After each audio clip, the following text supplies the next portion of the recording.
Republican Senator Tom Cotton, now member of the Senate Judiciary, Armed Services, and Intelligence Committees, also from the great state of Arkansas. Good to see you today. How surprising is it, or not, that President Biden is going to speak on dialing down hate? I think it's pretty surprising, Harris, that if Joe Biden wants to find one of the main sources of division and potential threats of political violence in our country, he should probably look in the mirror or just look at the crowd of liberals he's going to have with him at the White House today. I mean, the deranged speech he gave just a couple weeks ago and his remarks in recent weeks of declaring 74 million people who voted Republican in the last election semi-fascist are beneath the dignity of any president, but especially one who promised to try to deliver unity in his inaugural address. But again, remember, Joe Biden has a long history of such comments. He said in 2012 that Mitt Romney, of all people, were going to put African-American citizens back in chains.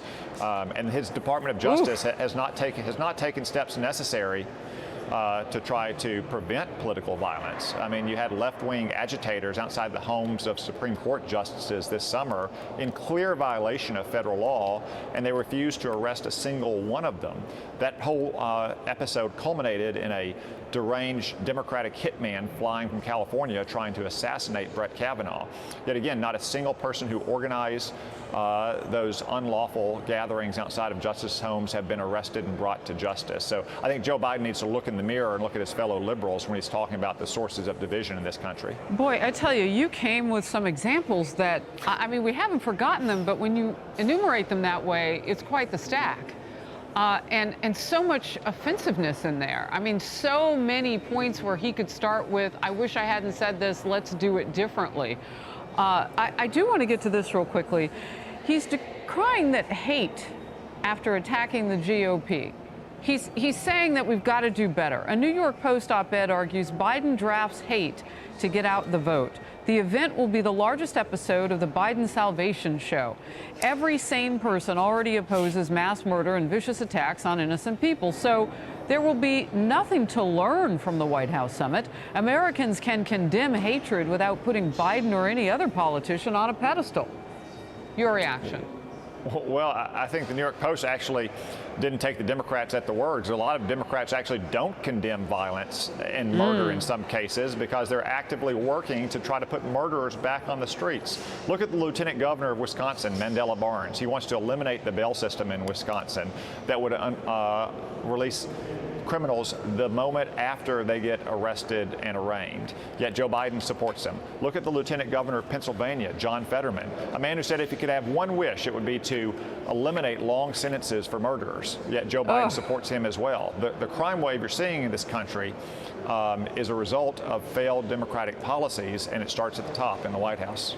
Well, and you look at the recidivism of criminals just in general, but those who commit violent crimes in particular. So when you hear words like that from Fetterman, you start to wonder, well, what world are they living in? Well, his world would include Philadelphia, all of Pennsylvania, and areas where crime is rampant. I mean, I just don't understand why they can't see what's right in front of their faces. This is happening right now. The President of the United States has just wrapped up his talk about labor and avoiding that rail strike. I want to get your idea on where we are in terms of all of the crises that the president is dealing with right now. When we started to read about a rail strike and how that was going to impact potentially supply chains, I mean, it literally is one thing after another. It is, Harris. I think that's one reason you see this event today at the White House, or you saw that deranged speech in Philadelphia a couple weeks ago, which the president wants to try to foment these divisions to distract away from the failures of his administration. Inflation is still running as high as it has in 40 years. People are struggling to pay the bills at the grocery store or the utility bills at home. You have crime that is surging all across America. Sadly, it seems like we see another horrific murder in the news every night in one of America's big cities. The border is totally chaotic and out of control. The president's failures abroad have helped create the conditions to bring China and Russia closer together.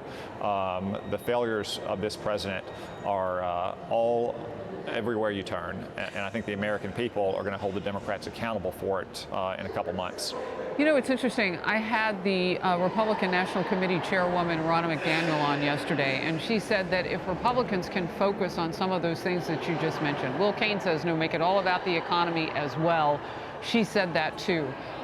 Democrats are going to pull in some cultural things, and they're going to get nasty with the name calling. We can see that from the very White House, from the President of the United States. How hard is that focus and that unity within your own party right now? You know, it's not really all that hard, Harris, because that's what most normal Americans are thinking about. When I talk to Arkansans, they're not following Joe Biden's pseudo events. They're worried about how they're going to buy eggs this weekend at the grocery store. They're worried that with winter coming and natural gas prices at very high levels, they're going to be able to pay the electricity bill. They're worried about their kids being safe at a park or walking down the street to and from home and school, or for that matter, what they're learning at school. That's what's on the minds of most normal Americans, even if it's not on the minds of Joe Biden and Democratic politicians in Washington.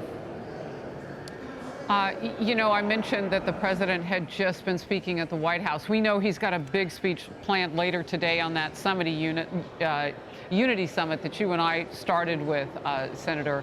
But at the White House, he spoke after railroads and labor unions reached an 11th hour deal to avert a strike. The work stoppage threatened to shut down rail lines across the country, which would have devastated the already backlogged supply chain, as I mentioned. Here's a little bit of what he just said. I am very pleased to announce a tentative labor agreement that has been reached between the railroad workers and the railway companies.